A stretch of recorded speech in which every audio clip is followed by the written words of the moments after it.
As we mentioned earlier, we're on the eve of the elections in Afghanistan. They're voting for a new president tomorrow. Chris Gordon is working on a very fascinating story coming up for News 4 at 5 tonight. You spent the day at the Voice of America, where everyone in Afghanistan gets their election news coverage from a special nightly newscast. Well, not everybody, but about 50% of the audience. And that newscast originates right here in Washington, D.C., in Southwest Washington, at 3rd and C Street at the Voice of America.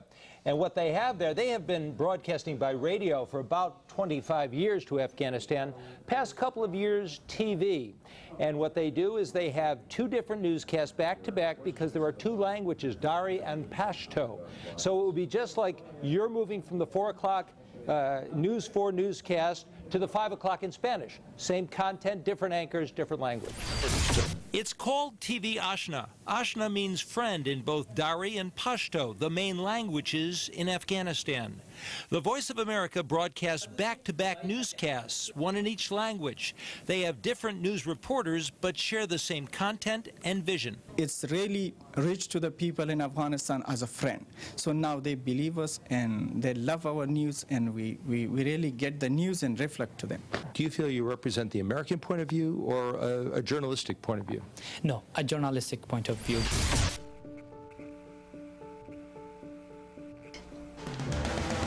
The Iranian government cracking down on news coverage. The VOA turns to citizen journalists. I'm Peggy Fox. I'll have the story coming up.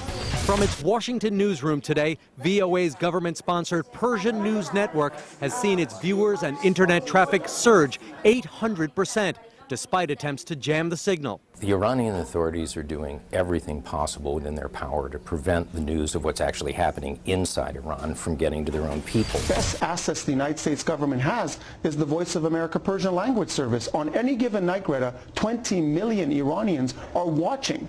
20 million. So we've got an asset.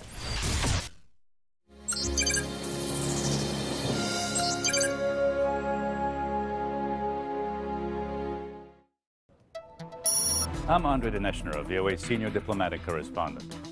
My colleagues here, along with those around the country and overseas, ensure that VOA is on the scene when the news breaks, where it breaks, be it in Memphis, Mogadishu, or Moscow, where I was correspondent when the Soviet Union broke up.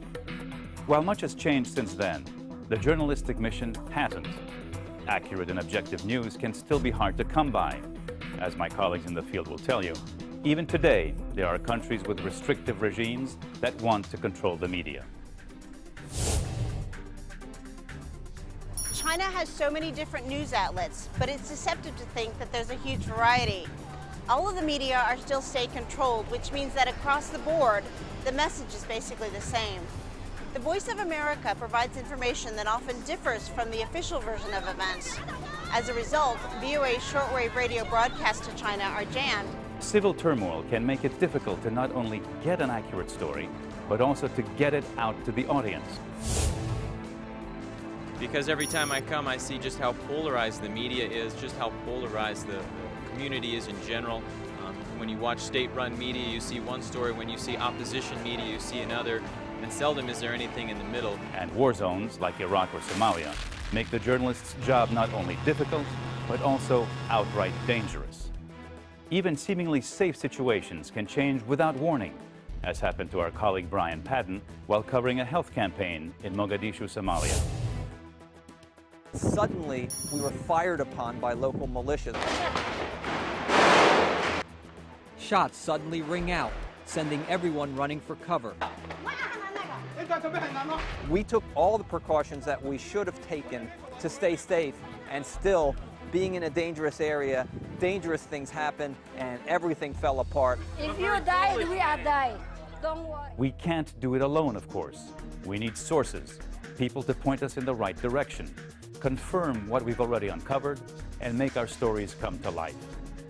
In many of the countries we cover, finding credible sources can be much more difficult than finding the story. The most difficult thing is often trying to find enough people to talk to find the right people to talk to. Finding sources to go on the record in China can be difficult, especially with government officials and business leaders. Nobody wants to get in trouble for saying something wrong. At the same time, ordinary Chinese take huge risks and do find us. From finding the story to putting it on the air. and getting around bureaucracy and officials who do not want to disclose information because the story is controversial or is going to probably expose them. That's the biggest challenge that a reporter, a reporter like me, has to deal with every day. Every day, the VOA Beijing Bureau receives phone calls and faxes. There are so many Chinese people who want to talk to VOA because they feel that we'll listen to their story and tell it accurately. VOA reporters are on the front line of world events. They go where the story takes them, often to some hard-to-reach places. Nothing is too far or too difficult. Trying to get facts and get information and get a fair and balanced story, it can be very difficult when things are so kind of confrontational like they are here right now in Venezuela.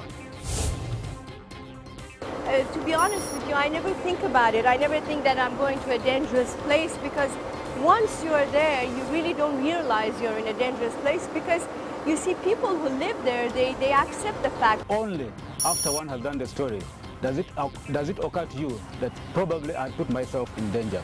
Otherwise, it's a question of getting the story first, and then after that, you can begin to think of harm or the danger that you could have run into. I need to, as a journalist, constantly think about the dangers that surround me and how I might protect myself in these places. It takes commitment and courage, but VOA journalists are there to get the story and get the truth out.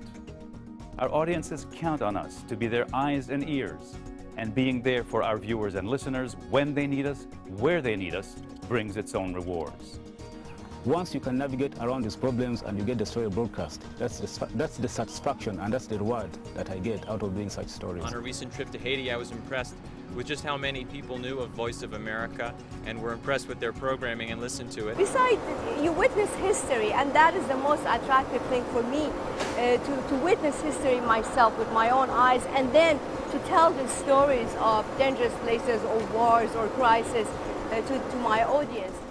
I have one of the most interesting jobs in the world. I tell stories. It's a privilege just to be here, as if I have a front row seat to history in the making. The satisfaction of a job well done is a big part of why we do what we do, despite difficulties and dangers. And that is why we will continue to do so wherever the story calls us. Thanks for visiting the Voice of America. I'm Andre Deneshner.